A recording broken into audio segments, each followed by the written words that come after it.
This is graph coloring day 2. Now, just as a review of yesterday, okay, hopefully you have your colors ready to go. Remember that any planar graph, a planar graph is something that looks like this, that's a little map, can be colored using at most 4 colors, meaning they should be able to be done in 4 colors. This is called very creatively the 4-color theorem.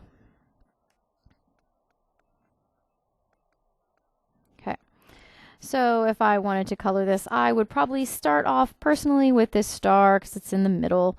And I'm going to use my greedy coloring algorithm to do this, which means I'm going to try and not use my 4th color if I don't have to. Okay, I'm going to use that just in case I paint myself into a corner. All right, so I have this star. I'm coloring this in, doing an excellent job. Haha. So if it shares an edge, it cannot be the same color. So I know this top edge right here has to be something different. So I'm going to make that blue.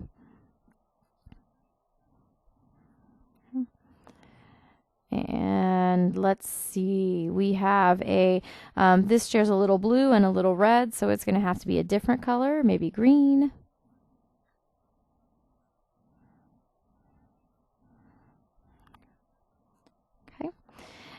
Here I have one that's sharing green and blue, so I will go back and try to make that red. And again, you really only want to use your 4th color in case you have to, like in this case. I've got green and I've got red and I've got blue. Looks like I ran out of colors, so I'm going to need to pull that 4th color out and make this corner, oh, looks like I'm making it green. That's not going to work. Make that color gray up here in the corner. All right, so I have my gray corner. Now over here I could make this gray too if I really wanted to because it shares that corner. So if it just touches at a corner, you're welcome to make those the same. If it touches at any part of an edge, they cannot be the same color. All right, here's got a little blue, a little gray, a little red, so it looks like I'm going to need to make that green. Okay. Here I have a corner that's got red and green, so I'm going to make this blue. This could be blue because it just touches at the corner, and this could be blue because it just touches at this little corner right here. Okay, so they don't share any edge at all, and they only share that corner vertex. So any planar graph can be colored using 4 colors. The other side was a vertex graph. Vertex graph looks like this. I have vertices. They are connected by edges. They would be colored so that no 2 adjacent vertices or connected vertices.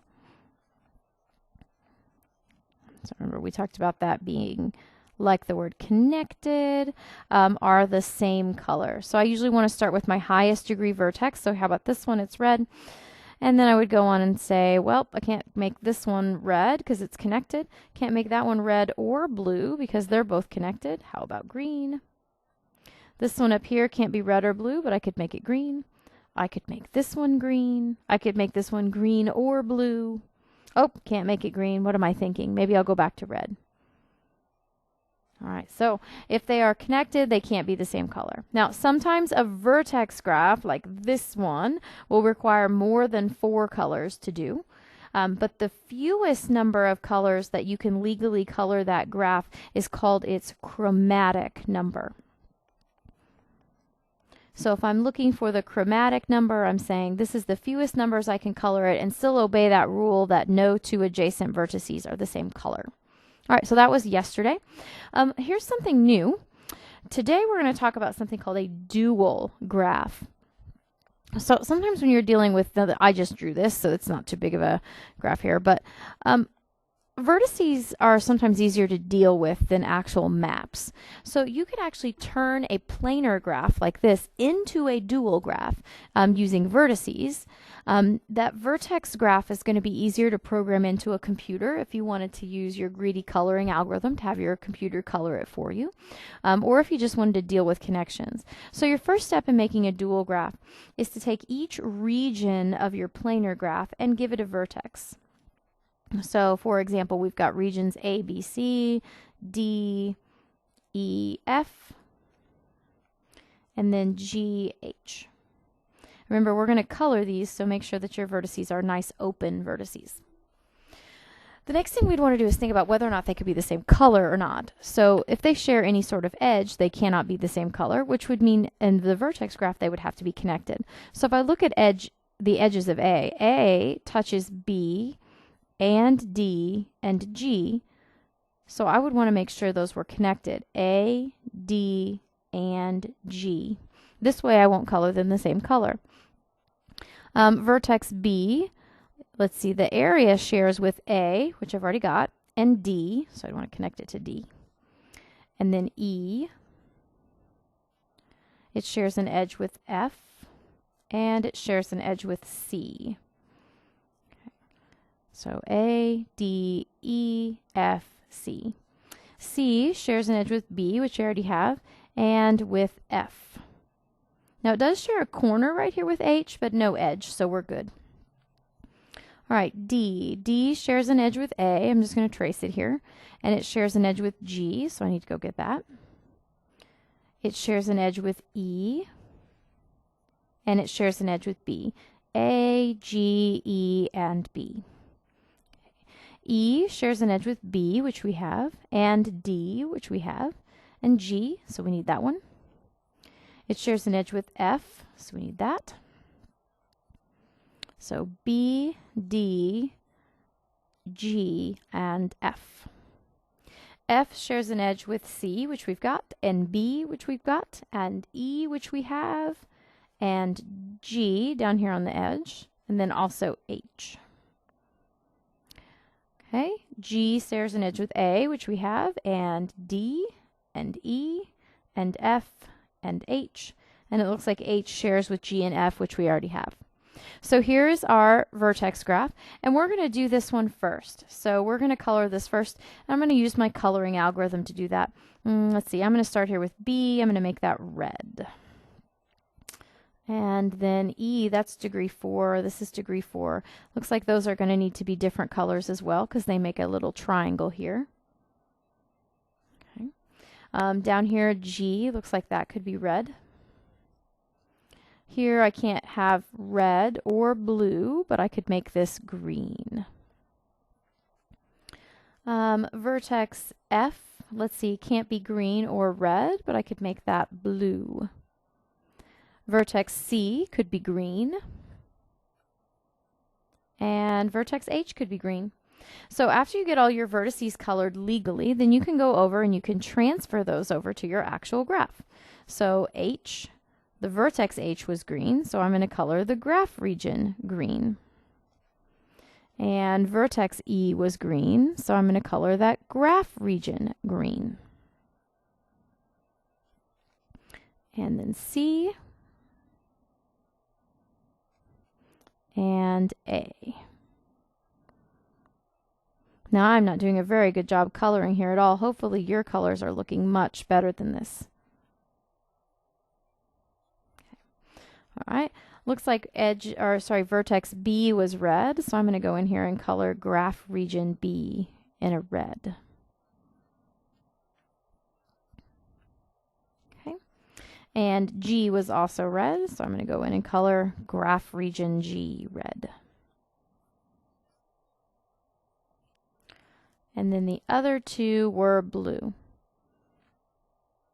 So again, we can transfer our ideas from our vertex graph over to this planar graph, or in other words, we can think about the planar graph as actually being a vertex graph.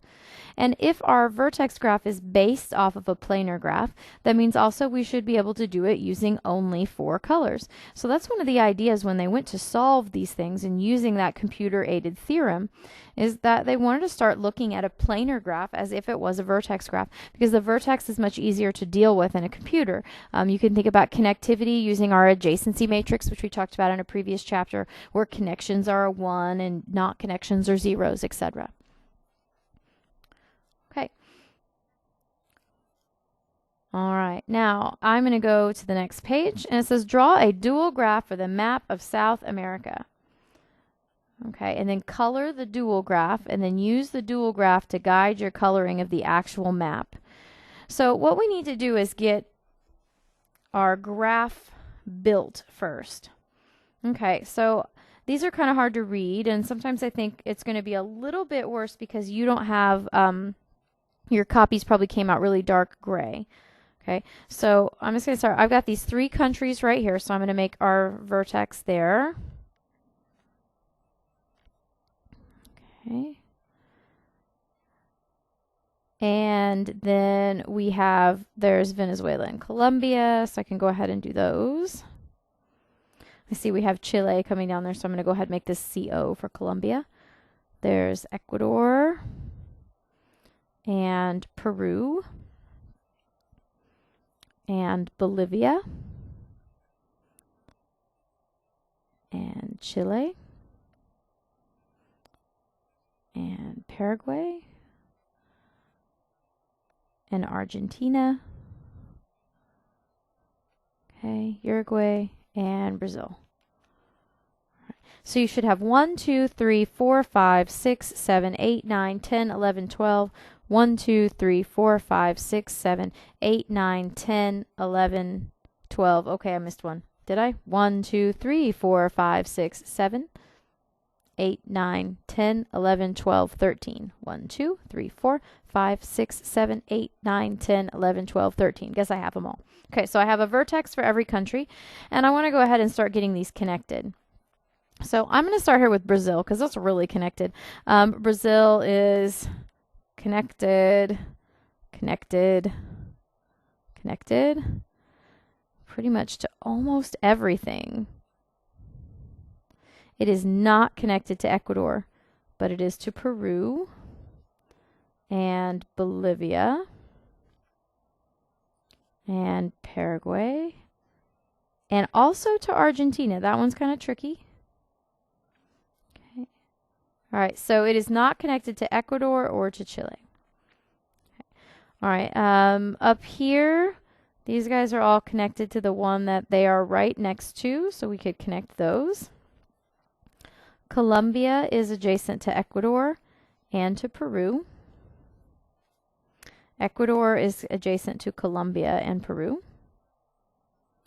Peru is adjacent to Ecuador, which we have, and Colombia, which we have, and Brazil, which we have, and Bolivia, and Chile. Bolivia touches Peru and Brazil and Paraguay and Argentina and Chile. All right, Chile touches Peru and Bolivia and Argentina.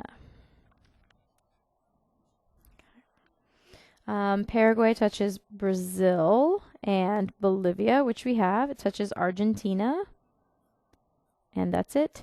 Uruguay touches Argentina and Brazil. So here's this crazy old map. Okay, so take a look, and the vertex that we really ought to start with is Brazil. It's very connected. So I'm going to color that yellow, and then just because I know it is not connected to these other two, I'm going to go ahead and make those yellow as well. That's going to be the only instances of yellow that we're going to be able to use. Okay, and I see a lot of triangles here, so I'm going to work my way around with these triangles. So sort of alternating colors here. Gives me these little triangles. Triangles with a yellow vertex. Here, this is touching blue and yellow. That's going to have to be pink. Yellow and blue and pink. Okay. Pink and yellow. I'm going to make Bolivia blue. Yellow and blue. I'm going to make Argentina pink. And then I'm going to have to use a fourth color because Bolivia and so I've got blue, I've got pink, I've got yellow. I'm going to go green there. And then this one over here could be blue or green. I'm going to go with blue. So there's my dual map, and it's colored. So now I'm going to go transfer these colors over to my actual picture and do the best you can. I know this is kind of hard to see, but at least for the sake of your notes, be the best colorer you can be today. So I'm going to transfer over. I've got Brazil is yellow. And if you happen to do this and you notice that you've messed up, like you're sharing an edge with an edge that can't be that color, then you may need to look back at your graph. You may have missed a connection somewhere. Okay. Argentina.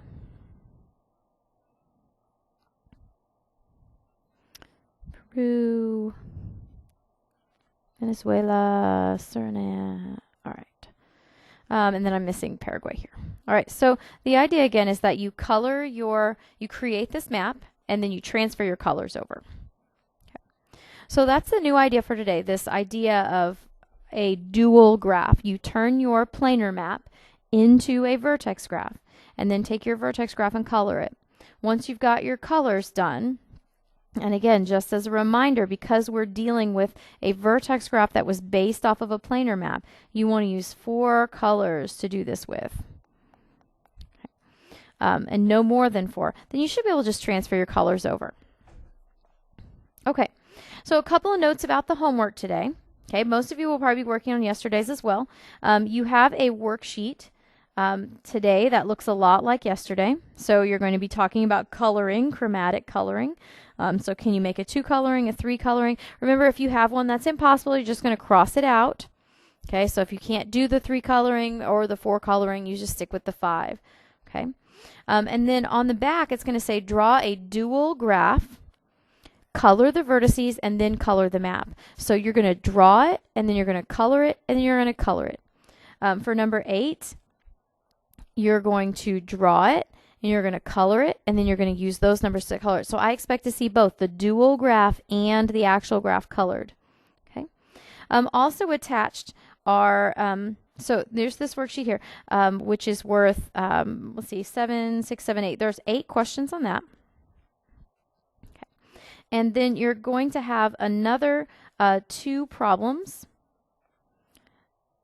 to do that are going to be worth 5 points each. So the first is the U.S. map, okay? And I wanted to bring up, you're going to have a copy of this U.S. map, and there's a couple things I want you to know, okay? So first off, this down here, if you're not familiar, is Hawaii. So when you go to color Hawaii, remember that this is all one state, so make sure you make those all one color and not individual colors. Also, Alaska belongs as well, so make sure that you give Alaska a color. Don't just leave it alone. If you leave it alone, I'll consider it white, and that might be a 4th color. A couple other things just to talk about to make sure everybody knows. These funny little guys right here are the Great Lakes. And of course, it's going to keep zooming in. It's like I'm here in person. All right, so these guys are our Great Lakes. Those are not states, but what you may notice here is that you have this state that's broken half by lakes. This is Michigan, both pieces. So whatever color you choose to color this top little piece right here, make sure you color the bottom little piece as well. That is one state that happens to have 2 pieces separated by a lake. Okay, so make sure you color those the same colors. Do not color your Great Lakes. They are lakes. We also have this little island right here that hangs off of New York. That is actually part of New York. So you don't want to color that a different color as well. It belongs as the same color. Okay, watch out for Delaware in Maryland. It's its own little piece. So that's Delaware. This is all Maryland. Okay, so be careful. If you are confused about what belongs what, feel free to pull out a nice little map of the United States and do a little history on what your states are. Okay. Now, what I would suggest to you is instead of starting to color, I would go through and decide what I think I'm going to color things and make myself a little map. Like, okay, I'm going to make this one yellow and that one yellow and that one blue and that one blue. But then I can't make this one blue because that panhandle touches right there and yellow. So Oklahoma's going to have to be a different color, and then this one's going to have to be here. So if you kind of work your way through and make a plan first, it's much easier to change your mind on a plan than a fully colored picture. Okay, so make a plan first, then go through and do your coloring. The other thing you're going to have is a map of the counties in Indiana. So here's a small portion of that. Up here, this is Lake Michigan, so you don't need to color that little corner. That is a Great Lake. Just a reminder that things can be the same color if they touch on a corner. So like Porter and Stark are just crossing at that corner. But Stark and Jasper are sharing a small edge right there. Same thing with Lake County here. Lake cannot share the same as jasper because there is a small edge there. So that would need to be a different color entirely. This is another one where it's going to be a good idea to kind of have a plan of what you're going to do before you actually color it. Now each of these will be worth 5 points. So what I'm going to do is you start off with 5 points, and anytime I see you make an error, for example, you color this blue and you color this blue, for example, then I'm going to circle this and I'm going to say -1/2. So for each error you make in a boundary or each 5th color you use, because you're only allowed to use 4, you'll lose 1/2 point on those. Okay, so 5 points for the US map, 5 points for the Indiana map, and then 8 questions completion on the rest of that.